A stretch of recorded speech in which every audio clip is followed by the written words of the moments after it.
High কি কয় বাবা এর মাকে কি আমি বিয়ে করবো না এর মাকে তো ডাক দে ওরে ভাই ফই ফই করে বুঝাইছি আমি।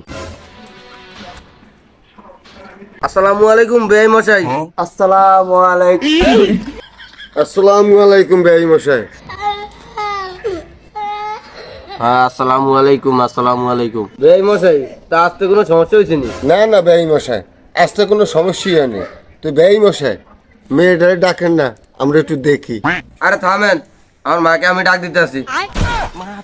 হাই কি কয় বাবা এর মাকে কি আমি বিয়ে করবো না এর মাকে তো ডাক দে আরে এটা কোনো সমস্যা নাই, আমি ভালোবেসে আমার মেয়েকে মা বলে ডাকি। এটা আগে বললে তো হয়। আমি আরো কি ভাবছি এর মার সাথে আমাকে বিয়ে দিয়ে দিল। কইছি না মেয়ের দেখতে দেয়া বেশি কথা কইছি না, তুই না অন্ধ, এইটা যখন ওরা বুঝতে না পারে। ভাই মেয়েটারে ডাক দেন না। আচ্ছা ঠিক আছে, আমি ডাকতে আসি।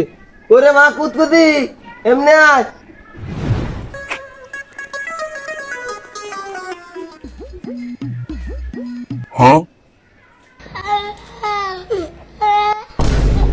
কি আরেক কথা, তুই কোন দিকে তাকাস? বৌমা কি এদিকে নি? বৌমা তো এদিকে টাকা। বেআই মশাই, আপনার ছেলে আমার খুব পছন্দ হয়েছে। তো বাবা, আমার মেয়ে কেমন লাগলো তোমার? আসলে দোষটা আমাকেই, আমরা আস্তে আস্তে অনেক রাইত হয়ে গেছে, তাই আপনার মেয়ের মুখটা ঠিক মতন দেখতে পারি না, অনেক কালা কালা লাগে। যদি একটা লাইট মারতেন।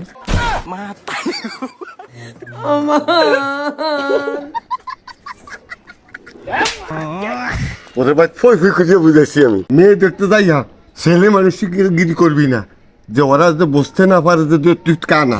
বেশি কথা কসকা। ভাই কিছু মনে করবেন না, আমার ছেলে তো টিকটক ভিডিও বানায়, তাইলে হাসির ভিডিওটা বেশি করে আর কি। আরে কোনো সমস্যা নেই, এখনকার ছেলে মেয়েরাই টিকটক ভিডিও বেশি বানায়। আর শ্বশুর জামাইরা মতো করবো না, তা কি কখনো হয়? সমস্যা নেই, করো করো। এরে বাপ বালা কথা, মেয়ে তো আমি দেখতে পারতেছি না, মেয়েটা কিরকম রে? মেয়েটা খুব ভালা, মেয়েটা ভালি, তাহলে তুই রাজি হয়ে যা। কনফার্ম কনফার্ম, আমি রাজি। মাশাআল্লাহ, এটা তো খুশি সংবাদ। এই খুশি সংবাদে এটা তোমরা দধিমুখ করো। আমরা বলে গিয়া মিষ্টি আনতাম না, আনছি দধি। তো বাবা ধরো, এই তুমি নিজে হাতে খুললা মন ভরে দধি খাও। গেদা তোর সামনে দড়ি দিয়া বান্ধন নিয়া, কাগজটা সরে দিয়ে আটটা ধুয়ে দিয়ে দইটা তুই খা। ঠিক আছে, কই দেখি দইরা। কি ব্যাপার বাবা, তুমি তো বললে দই আছে, এন দি মিষ্টি দুরা। কই কই দধি কই?